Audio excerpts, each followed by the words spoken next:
Hello everyone, welcome back to Age of Nagash, which is a channel dedicated to Age of Sigmar.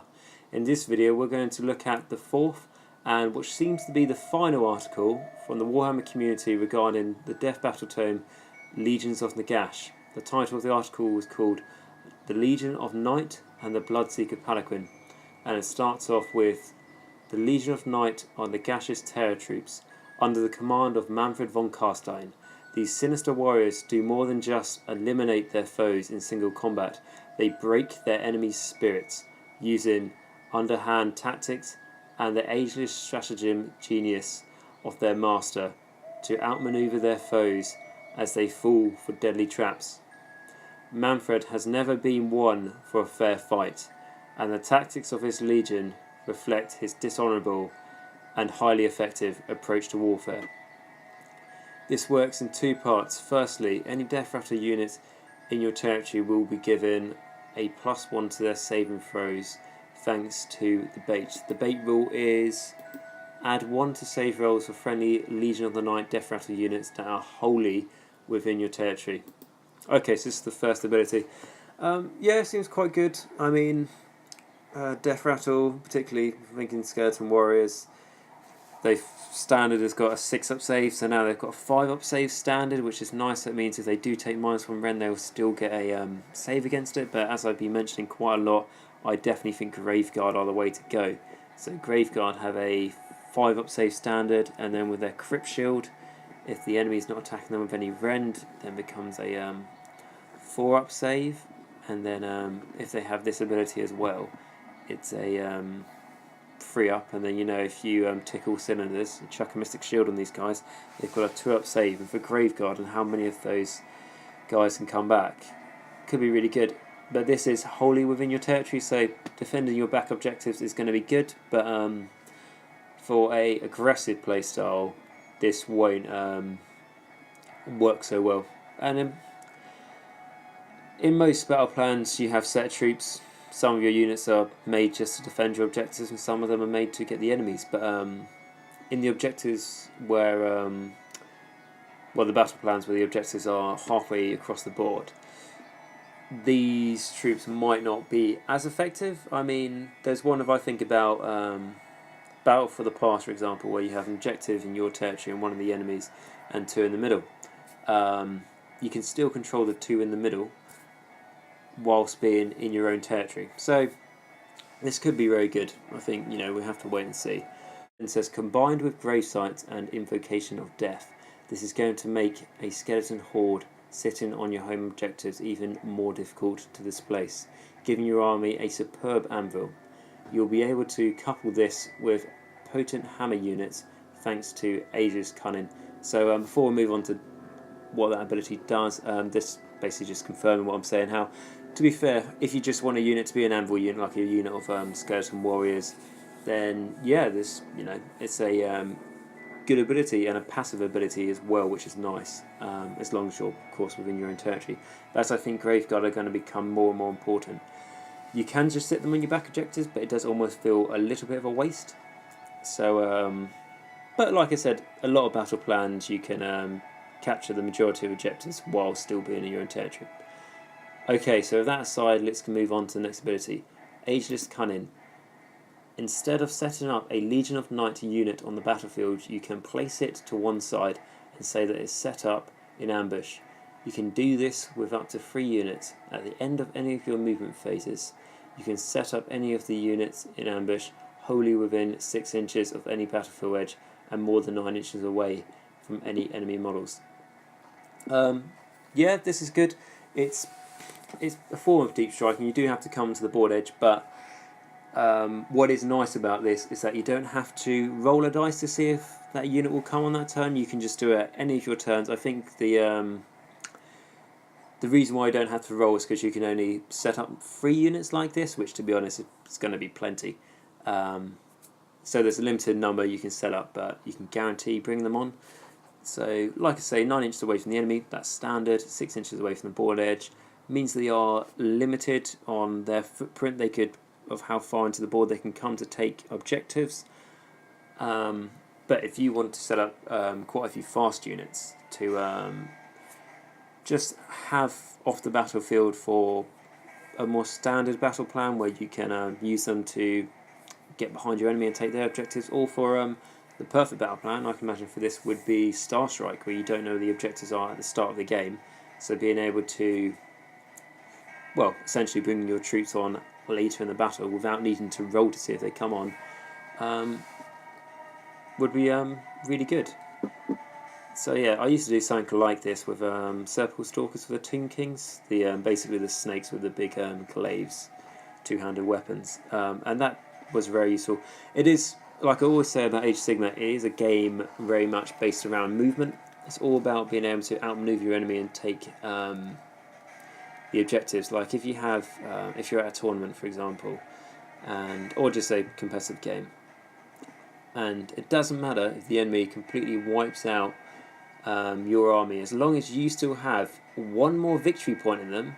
I don't know, say you've got 21 victory points and they've got 20, at the end of the game you still get a major victory. So it's all about outmaneuvering your opponents to get those objectives. So this ability, for me, I think it's good. I think I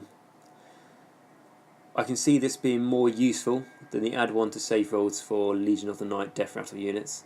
But in coupled, it can be quite nice because you can use the bait, which was the add 1 to save rolls for Legion of the Night Death Rattle units, for the anvil in your territory to hold your own objectives, and then you can use Ageless Cunning to be able to bring on your elite offensive forces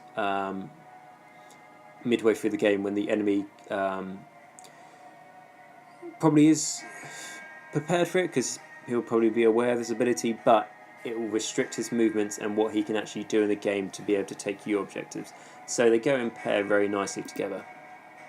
It then says Death armies are not traditionally the fastest of forces, but with this ability in hand you'll be able to find getting around your opponents easy. You can hold a unit in reserve for an entire game to swoop onto a key objective at the last minute, or rip into the flanks of your foes' more vulnerable units with a heavy hitting unit like a Zombie Dragon or Terrorgeist. This ability also works when deploying your grave sites offensively. Bring on a death hero from a table edge within 9 inches of a grave site, then summon another unit you've kept in reserve from that. The Legion of Night promises to be a deadly weapon in the hands of a canny general. So yeah, again, just basically confirm what I've been saying. So it can be very useful just to bring these things on late game, not too late game, because it does say you can bring it on the last minute to take your enemy's objective. When it's the last minute, you really want to bring it on, like, not turn 5, but turn 4, because I doubt they'll be able to move after you bring on a unit, because it's at the end of the movement phase, so it would sort of imply that. And I don't think there's any objectives in the current 6 battle plans in the match play section for the General's Handbook where the objective is within 6 inches of the board edge, so you will need a turn to move onto the objective or to take the objective. Or you could maybe try and get a 9-inch charge if an enemy unit's on an objective, charge them, kill them, which, you know, might be possible with something like a Zombie Dragon or Terrorgeist, or, you know, Morghast Harbingers are also a good choice for that.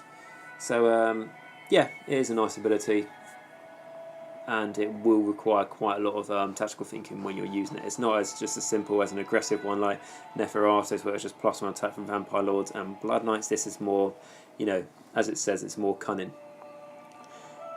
It then goes on to say there's a range of artifacts and command traits unique to the Legion of Night that help make your underhanded tactics even deadlier. Unbending Will, for example, helps ensure that your Death Rattle units stay in the fight and make it even harder for your opponent to grind through them. So Unbending Will. Friendly Legion of Night units within 12 inches of this general may reroll Battleshock tests.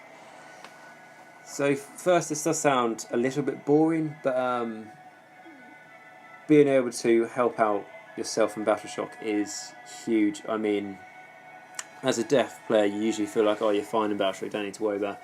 But, I mean, the amount of times I've had blocks of 40 skeletons and, you know, at least 10 of them will die in a turn if the enemy hits them first.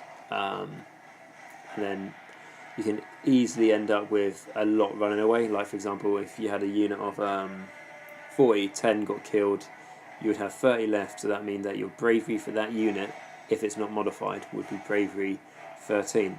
So to fail a battle test, you need to roll a 4, 5 or 6. So being able to re-roll this dice can be very big. I mean, the only problem though is, I say that example, there are also times when you have skeleton warriors and like 20 of them will die in a turn, and I mean, it will help being able to re-roll the battleship test, but it's not going to save the unit more than likely. But for more elite units, like if you've got Vargeists and stuff like that, and you've taken big numbers of them, like units of 9, so like if you took a unit of 9 and 5 died on a roll of a 6, 1 could run away, and for an elite unit like that, where they can't regenerate, it's quite a big deal. So being able to re-roll that could be very handy. Like I say, it's a bit boring in comparison to some of the other command traits out there, like Red Fury, or just sort of aggressive sounding ones, but this is a more passive sort of will benefit your whole army, which is nice, rather than just the general himself. Then goes on to tell us about the Unholy Impetus, on the other hand, allows you to maximise the attacks of nearby units and is deadly combined with hordes and more elite models alike. So let's see what this thing does. So, Unholy Impetus.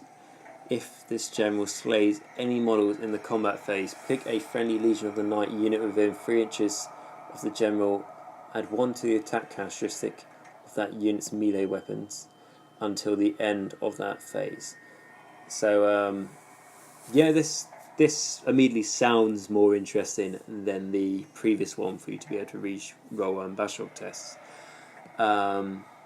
Because, like being able to add 1 to attack characteristics, for example, if you've got a block of, skeletons or Graveguard nearby, that's an extra attack for them, which is really good, or things like Vargeist or Blood Knights. Or even if you're taking,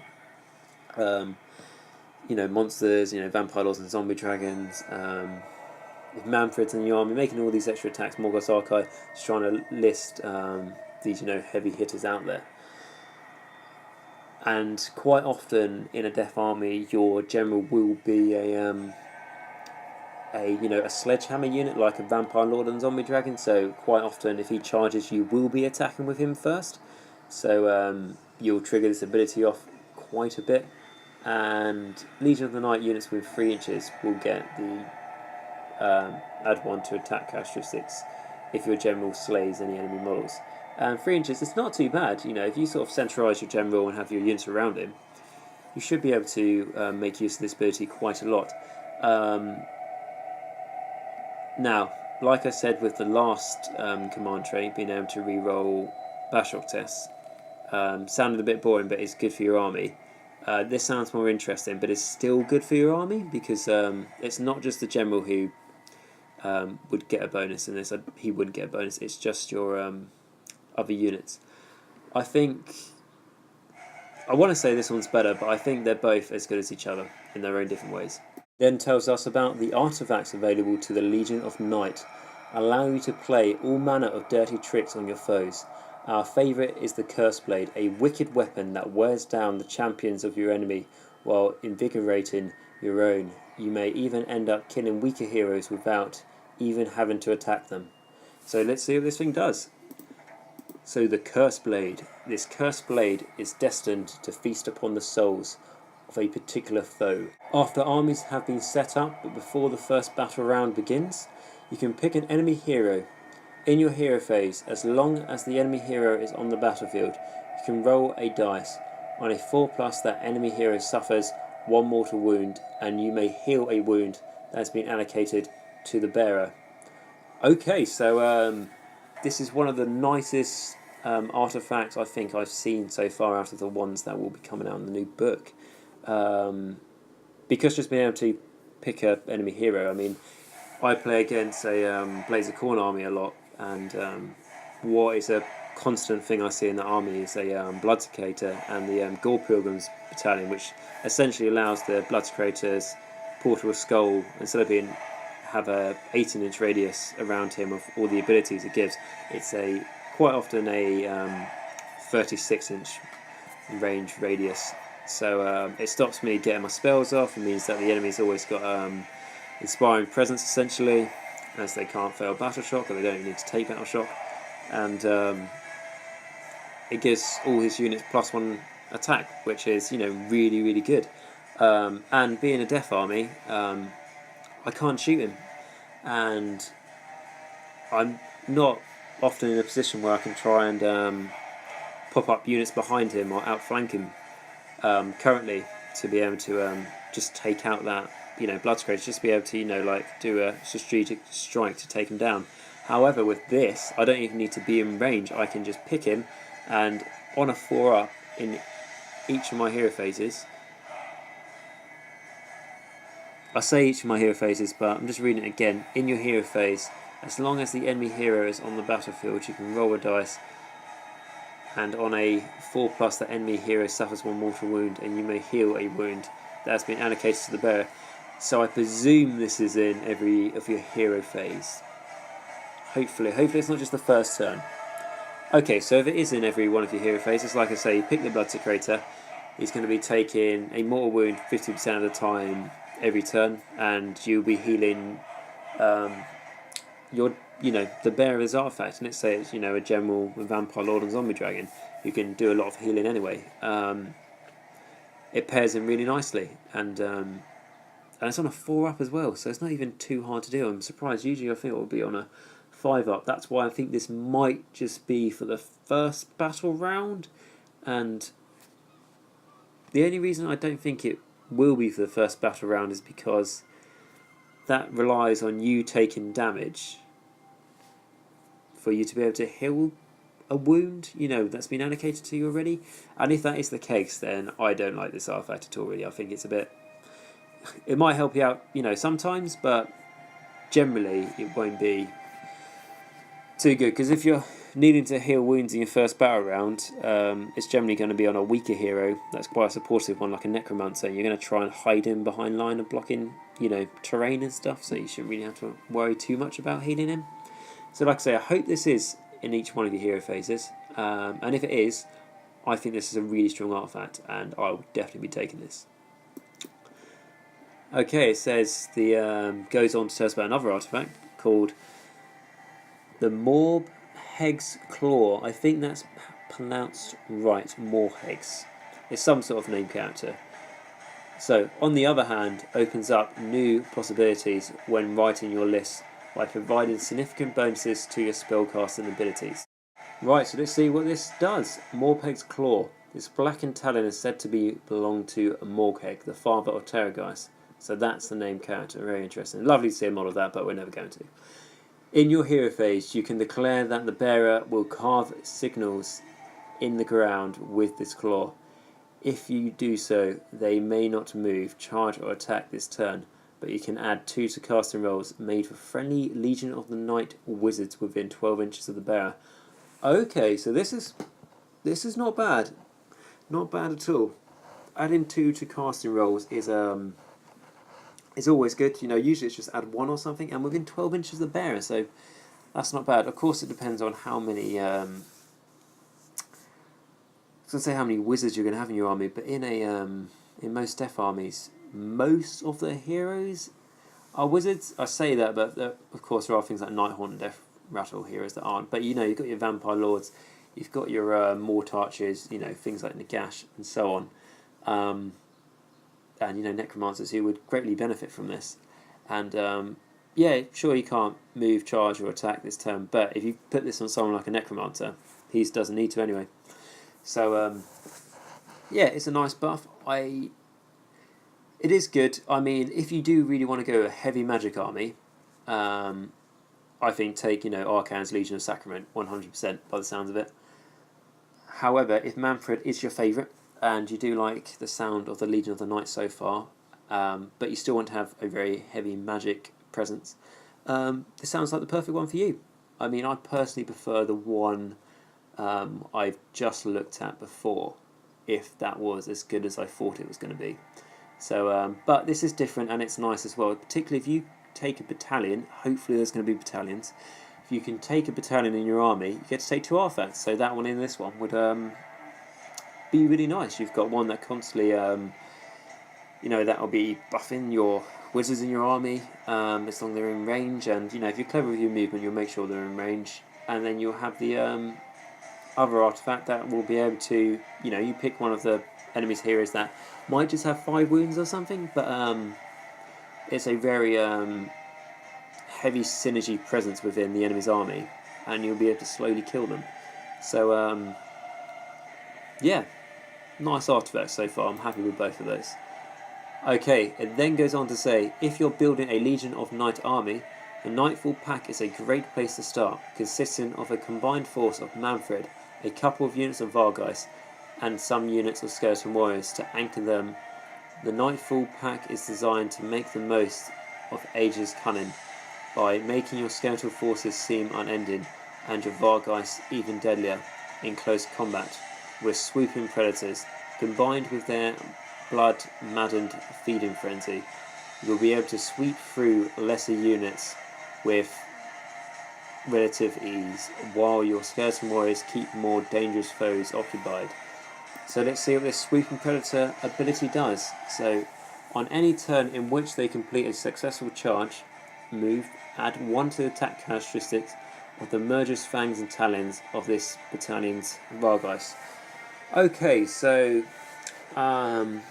yeah, this ability is alright, especially if you design Vargeist. They can, you know, they can go up against elite units and stuff, because they have got like 2 damage attacks. But if you can combine this ability and just use the Vargeist as just your horde killers, because they could do that job very well, because they've got -1 rend on their weapons, and I believe 3 attacks each. I believe it's 3 attacks, so you can very easily clear, like I've taken these against Dispossessed before, and clearing through Dwarf Warriors that normally have a 5-up save. Now I've got a 6-up save. You're doing 2 damage each.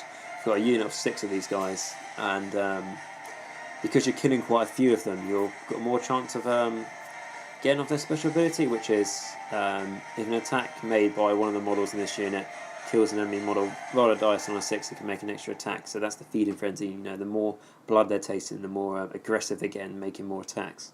So so if they make a charge, successful charge roll, which they move 12 inches, so they've got a fairly good chance of doing it. Now they're making 4 attacks each.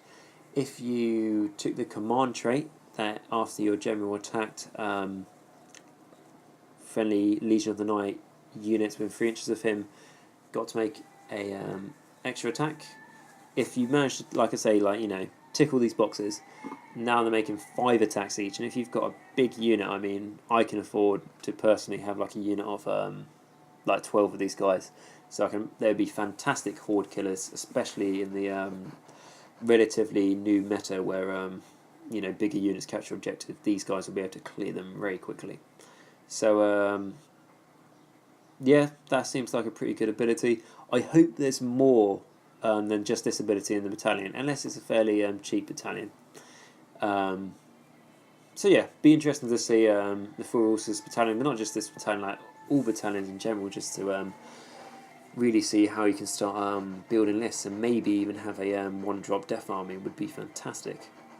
Okay, so it then goes on to say, of course, using this formation, you'll still have room for another unit you can bring on from reserves, and for that we think the new Bloodseeker Palanquin is a great choice. Okay, so this unit is something that I've already reviewed in my reaction to the leaked War Scrolls that came out just well, they came out a few days ago now, but I did my video a couple of days ago, 3 days ago, something like that. So you're welcome to go back to that to see my full opinions on it, because I'm not going to give you the full War Scroll here, because they still believe that we haven't seen it, which I still can't understand why Games Workshop doesn't acknowledge the really like sort of clear facts in front of them about their customer base sometimes.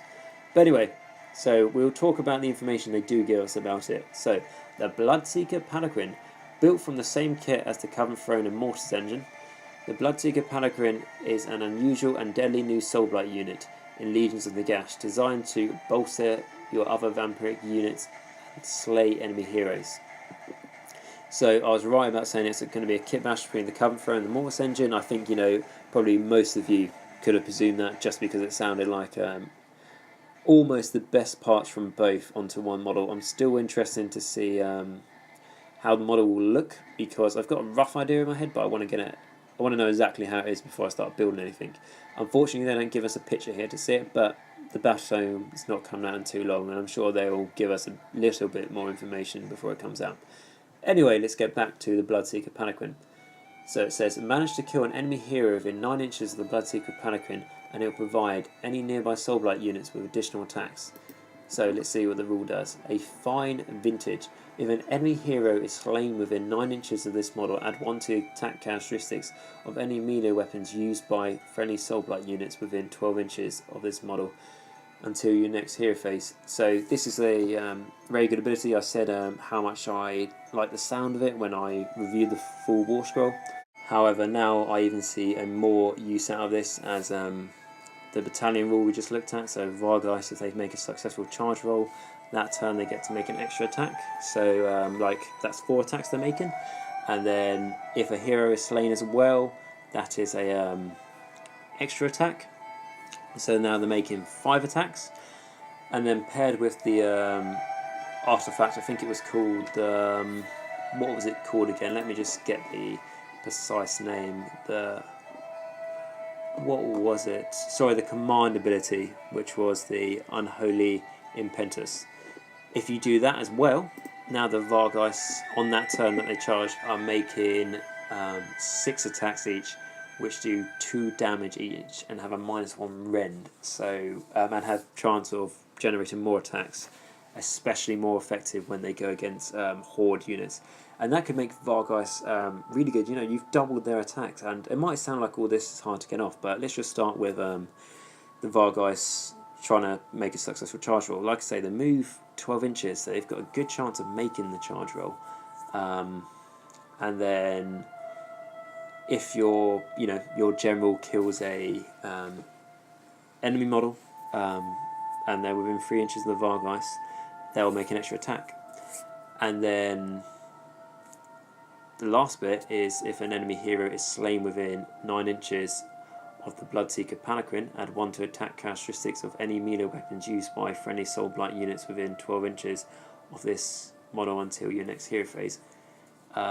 Say your general, when he killed a model, it was a hero, and now you've ticked 2 boxes. You've killed 2 birds with 1 stone essentially. So you've got your 3 extra attacks, which I mean, yeah, there are quite a few hoops to jump through, but not too many. It's not too hard to be done, especially after you get used to playing with the army. And by making the Vargeist do double their attacks, that's really good. The leader of the unit, I know there's only 1 model, but he'll be able to make 7 attacks, which is just really good, and you're definitely making your points worth of them. So, and that would definitely overtake them over Blood Knights, in my opinion, from what we've seen so far. So, yeah, that's good. So it then says, to help you accomplish this, the Bloodseeker Palanquin possesses a deadly unique spell, the Bloodseeker. So, this is what I've looked at before, where again this is good at killing an enemy hero, so it's another way for you to try and get your Vargeist to make an extra attack. And not just your Vargeist, to call any of your Soulblight units, so your Blood Knights or your Fellbats or your Bat Swarms or your Vampire Lords and Zombie Dragons, or your Mort Archers now, because Neferata and Manfred both have the Soulblight keyword, which is very important that they have that now. But the reason I keep on mentioning Vargeist is because I think all these synergies are going to pair really well with them and make them a really, really good unit in the future. Not saying they're a bad unit now, but I think they're going to become almost twice as good in the future if you're willing to put the effort in to make them that sort of level. Because, like I say, you're going to need to buy a battalion, and you're going to need to take this Bloodseeker Palanquin, but it does sound like to be a good unit, so it might be an auto-include in quite a few Soulblight armies, and you do need to take a certain command trait. But if you can get, like I say, if you can put in the effort there, it should highly reward you. So let's see what the Bloodseeker spell does. So, with a contemptuous gesture, the Sangrarch drains a torrent of blood from their victim's eyes, nose, and mouth. Blood Siphon has a casting value of 6. If successfully cast, pick an enemy hero within 12 inches of the caster that is visible to them and roll a dice. On a 1 to 3, the hero suffers a mortal wound.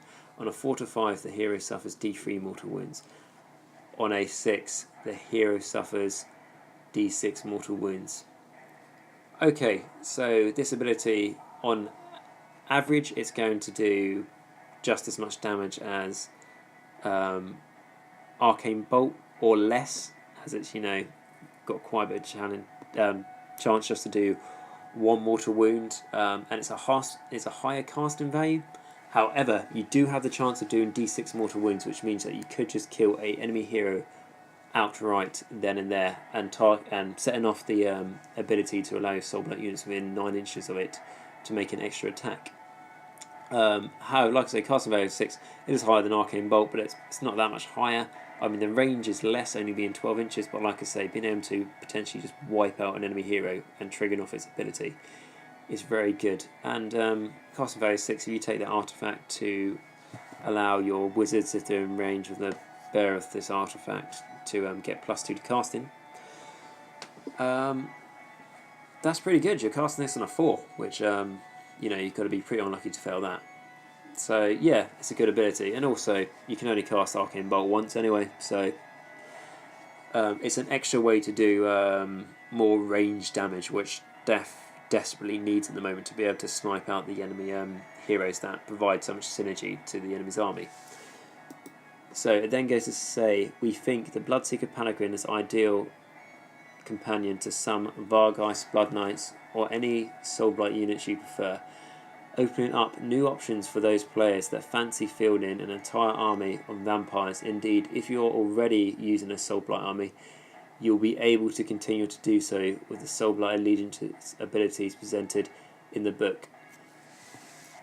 Okay, so this might just be me, but I'm a little bit confused here, thinking, do you get the Legion of Knight abilities and the Soulblight abilities? Because this is a very important thing, which to me they haven't put in black and white saying yes you do or no you can't. It might just be me. You guys might be able to tell very clear that you get to use them both or not, but it does say using a Soulblight army you'll be able to continue to do so with the Soulblight Allegiance abilities presented in the book. So firstly, I thought that meant the General's Handbook, but it does sound like they're talking about this Death Legions of Nagash Battletome. So maybe the Soulblight Allegiance abilities are going to get a rewrite in the new book. I mean, might be a good idea, but General's Handbook didn't come out that long ago, so be a bit of a rewrite quite quickly. But maybe they will rewrite them a little bit just so you can take the Legion of Knight abilities as well. I don't know. Tell me your thoughts in the comments about this. And then it goes on to say, excited? You've not got long to wait to pick up your Battletome Legions of Nagash. Now, make sure to pre-order your copy tomorrow, which I certainly will. In the meantime, if you're looking to start a Legion of Nagash army, the Blades or the Blood Queen Battle Force is the perfect place to start, so they just want to sell us more stuff. So, but to be fair, the Blade of the Blood Queen is a really good way to start a Death army if you don't already have a lot of Death, or if you do have a lot of Death. I mean, it's not bad. I mean, I've had Neferata for quite a while, and then I bought myself 2 Mort Archers in the last 3 weeks, just because you need all 3 of them, of course. So that's the whole article. Overall, I would say more interesting than Neferatas. So I think that was a real missed opportunity, because Neferatas was just like an aggressive... Neferatas, out of all of them... Okay, I'm not going to say that. I was going to say out of all of them, it's the most offensive, but I think Manfred's is pretty offensive as well. But Neferata, I just would have loved to have seen her army not be too offensive, but if they added in a manipulation sort of ability, which that Legion had, which would be so unique to Neferata, which I don't know how it would work. Something like in each one of your opponent's phases, every time they make an action, or one time they make an action, you get to choose. On a roll of a 6, that action is ignored. So this would be something like if they went to move a unit in the movement phase, you can only choose one of the decisions your opponent makes. So if it was moving something or deciding to shoot something, and when they made a decision, you roll a dice, and on a 6 up, Neferata's managed to manipulate that unit to not, listen to the orders, and then that unit cannot do what it's just been told to do. Sounds a little bit quirky and stuff, but I think it would have been really unique and a really sort of nice way to have made her very different and very much to what her character is like, rather than just her army being aggressive, because it's not really Neferata's way. I mean, yeah, sure, she's aggressive, I'm sure she can do well in a fight, but she much prefers to be, like I say, all about spying and insurgencies and stuff, and I actually said that at the start of her article, and then it went on to say just how aggressive she can be. So I thought that was a bit of a shame. But anyway, talking about Manfred's, it is a bit of a surprise to me as well, his one, to be honest, because they said, he's the terror weapon, it's what Nagash uses to instill fear in his enemies. And I was wrong, because I thought with that sort of build-up they had to him, I thought that a lot of his stuff will affect the enemy's bravery and stuff like that. Of course, what skeleton banners and all death banners do affect enemies' bravery now, but nothing specific that we've seen in the Legion of Night alters the enemy's bravery. Alters your bravery a little bit, but not the enemy. So I thought that was quite unusual. I mean, none of this really sounded like it inflicts terror upon the enemy. It just, again, is a lot of it's about making more attacks and buffing your own army, basically. It doesn't really affect your enemy's army too much by, making them, like I say, minus the bravery and stuff, which I thought very much it would be about. Not saying it's bad, I'm just saying it's different to what I would have thought it would have been. But no, it's good. Like I said, you can make Vargeist very nasty, it sounds like, in the Legion of the Night. So no, that's all good. And this sounds to be the last article we're going to get before the Battletome comes out next Saturday. So I hope you'll be pre-ordering your Battletome tomorrow, as I will be first thing, just to make sure I've definitely got it, because it could go, you never know, it might go out of stock very quickly, because death players, I might have just been around where I was, but I was like the only death player in my store, and since Age of Sigmar started, really. And now suddenly, as all this information about the new death Battletome comes out, loads of new death players are popping up over the place, so this book might be in demand. It might not be, but I'm just saying, if you pre-order it, you don't have to, the worst thing will come to worst is that, you think, oh, I won't need to pre-order it, there'll be loads, and then you get to next Saturday, the pre-orders went out, and then it's sold out in the store really quickly, and then you're just going to have to wait even longer to get your hands on this book, which for me, I don't know how I'd handle that. So I'm going to make sure I order this tomorrow. So I hope you've enjoyed this video, and also the last few articles I've covered, and it's been interesting learning what's going to be in this book, and overall I'm really looking forward to it. I think I know there are mixed views out there, but I personally think that this is going to change death for the better. When we first saw the leaked War Scrolls, sure, there were some bad things in there, but like I say, we didn't have the full picture of what death was going to be like from this Battletome onwards. We only had a small bit to look at, and part of that book wasn't very nice. The bits that we saw on the War Scrolls, it changed things, what appeared to be not for the better, like, Blood Knight's getting worse, and, less things being able to be summoned onto the battlefield. Of course, we still don't know exactly how summoning's going to work, but now that we've got more of an idea, it builds up the picture, and I can see, I'm definitely feeling more positive about how this will change death for the future. So, like I say, I hope you've enjoyed this video, and if so, please like, subscribe and comment, as that does all really help me to produce more videos. I'd also like to ask if you've got any suggestions or anything you'd like me to do a video on, please put it down in the comments while we're waiting for this Battletome to come out. To believe me, when this Battletome comes out, I will be reviewing it completely and getting every little bit the right sort of attention it deserves within its pages.